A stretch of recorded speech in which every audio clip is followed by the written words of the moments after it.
Good afternoon and welcome to the Midday News. Here's what we have in the bulletin. Tension in Spanish Town again. 2 shot, 1 fatally. Manhunt launched for man who sexually assaulted and killed 14-year-old girl. And later in sports, Jamaica defeats Trinidad 1-0 in first of 2 friendlies. Thank you for joining us. I'm Kerry and Simpson. Here are the details. Up first this afternoon, tension continues to grip Spanish Town, St. Catherine after 2 men were shot, 1 fatally, by gunmen on Young Street this morning. TVJ News understands that the deceased is a bus conductor. The police have not released his identity. Now, the shooting happened hours after police fatally shot 2 men during an alleged confrontation near De La Vega City.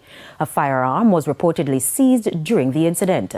The men have been identified as Everton Spike, 44 years old, and Jason Spike, 33 years old.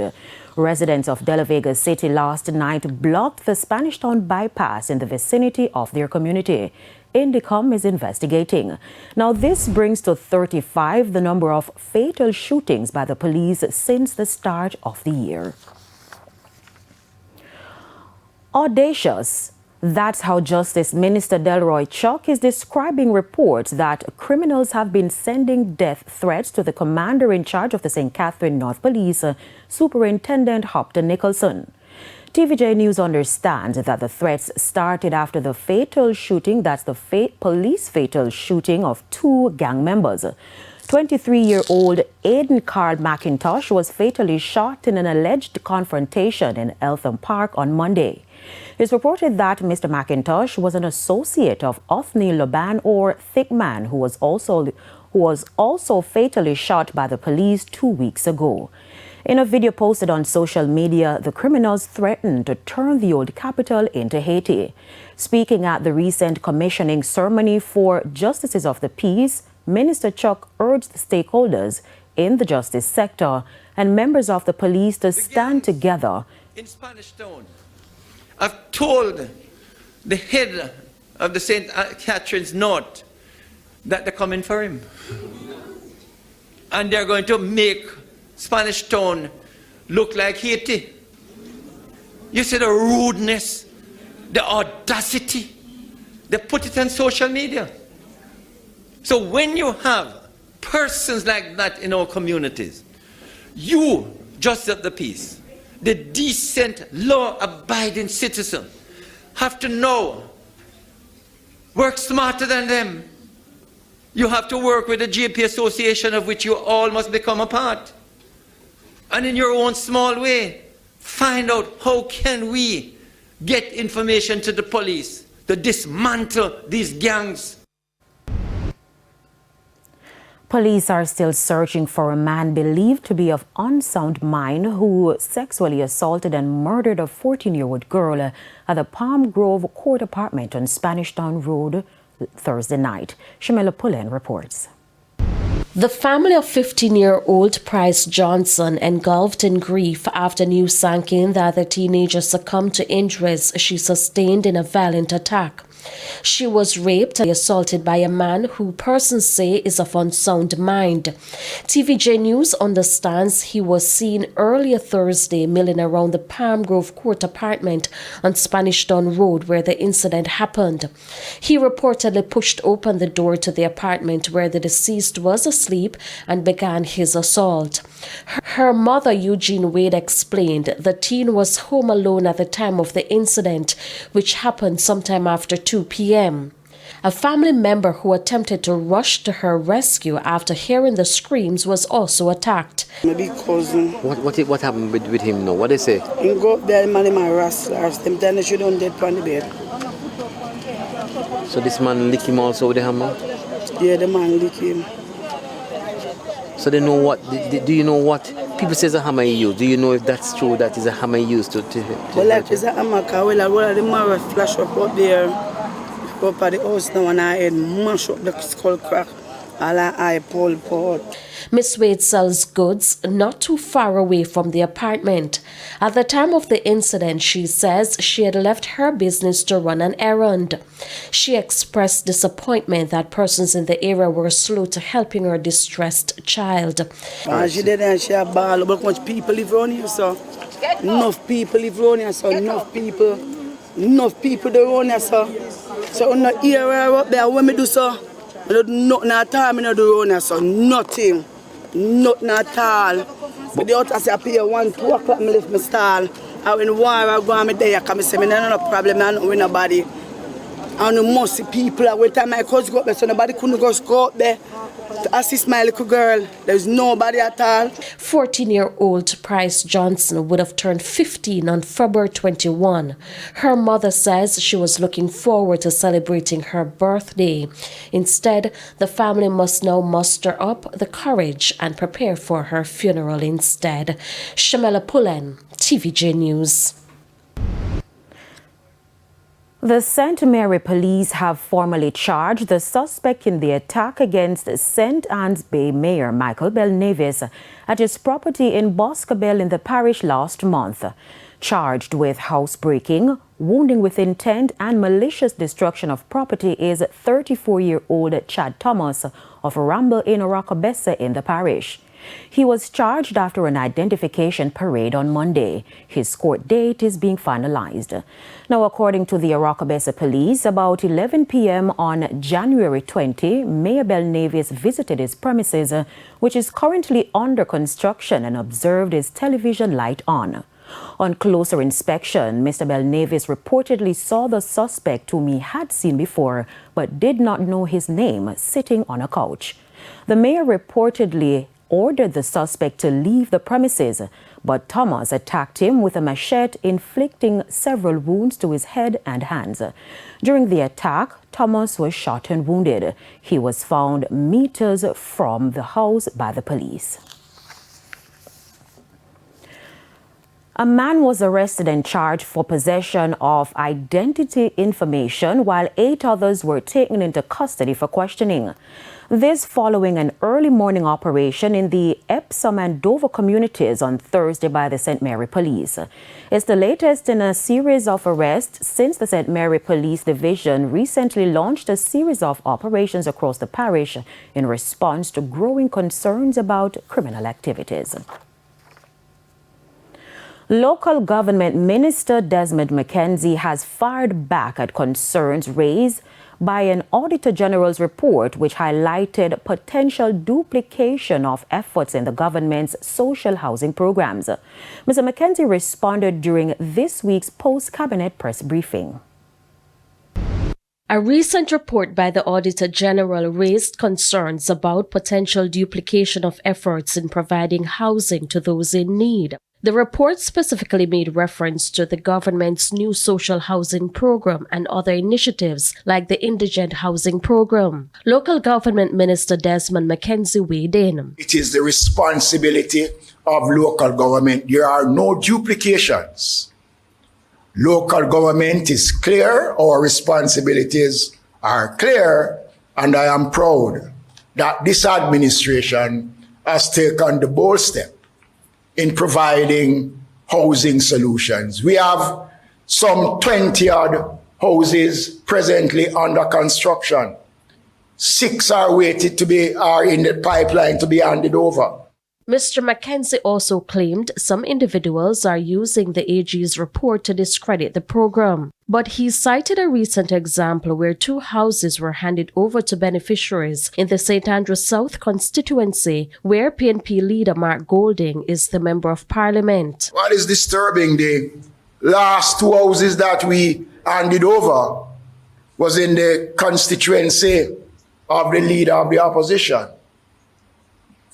And there is a newspaper article raising concerns about an indigent house that was handed over and talking about sewage. Now, how do you link the handing over of an indigent house with an ongoing sewage system in Kingston that has been there for many years? Meanwhile, Mr. Mackenzie says the government is not only providing houses but also lifting the standards of these homes, which are specifically designed for the poor and destitute under the Poor Relief Department. Beneficiaries of those houses are registered, investigated by the Poor Relief Department, and once they meet the criteria under the Poor Relief Act, they are provided with an indigent housing solutions. The houses remains the property of the municipal corporations. So if someone die, the municipality retains the right of the house and it is passed on to someone who is in need. Shabella Pullen, TVJ News. It's time for a break. Stay with us, more local stories when we return.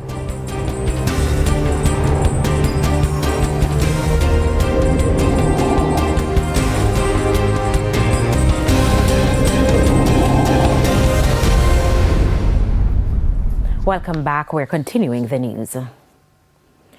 A new deadline has been set for the opening of 2 agro-farms in St. Catherine and Clarendon. The facilities, which were initially slated to be completed in December last year, will start operating sometime this year. Now, as you'll hear in this report from Jamaica Maitland, hundreds of farmers are expected to benefit. The Amity Hall and Parnassus Agro-farms, located in St. Catherine and Clarendon respectively, are expected to be opened sometime this year. Well, we're working towards a timetable that brings us into sometime towards the middle of next year. We're hoping to be able to have everything completed by then.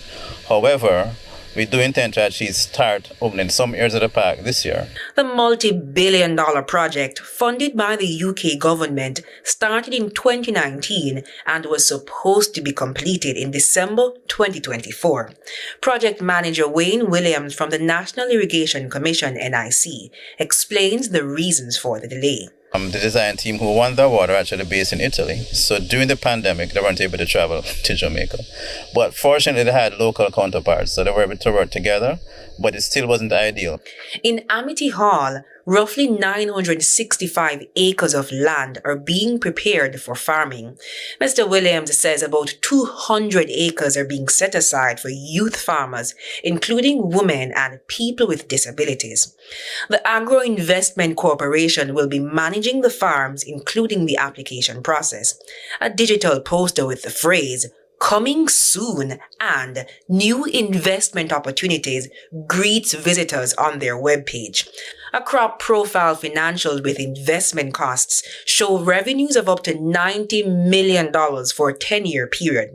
According to Mr. Williams, priorities being placed on certain orchard and cash crops, the cleverly erected street signs, tamarind, Otaiti and Mango Avenues, Sweet Corn Boulevard bear as a reminder of the high-yielding facility.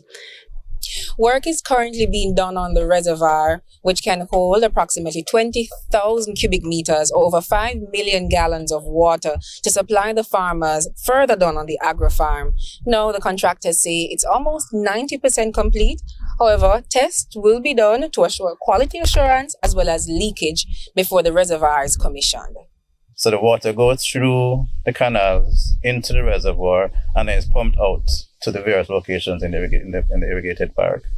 Worst case scenario, like what's the storage capacity like, let's say we got, because we have experienced like periods of immense drought. Absolutely. It's roughly 2 days of retention.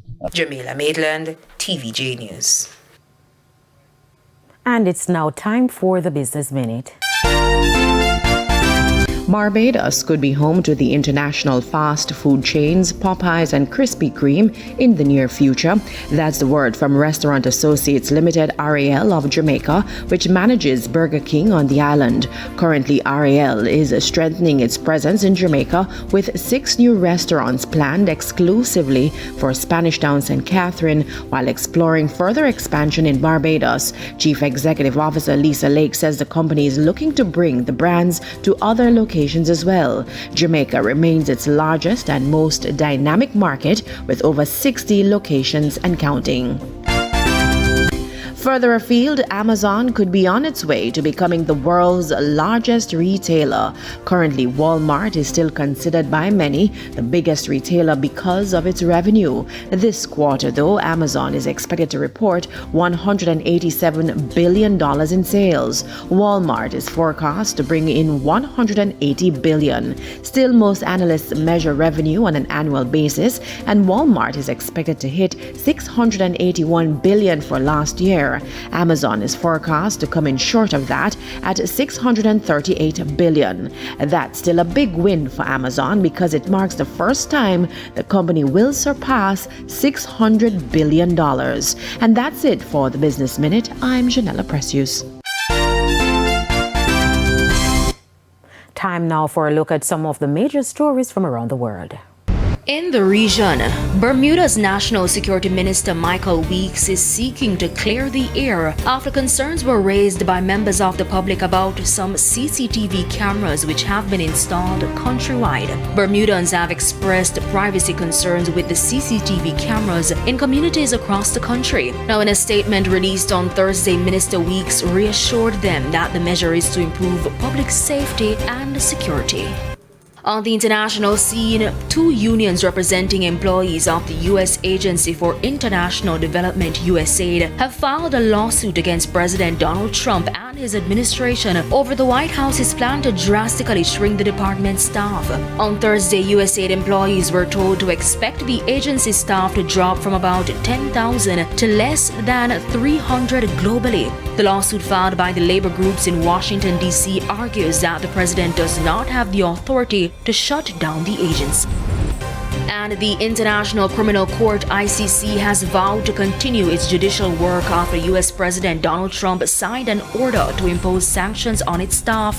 The ICC said it stands firmly by its personnel and the order seeks to harm its independent and impartial work. Now, Trump's order accuses it of illegitimate and baseless actions after the ICC issued an arrest warrant for Israeli Prime Minister Benjamin Netanyahu over alleged war crimes in Gaza, which Israel denies. And those were the top regional and international stories. I'm Amoy Harriet. And we head to another break. When we come back, Midday Sports.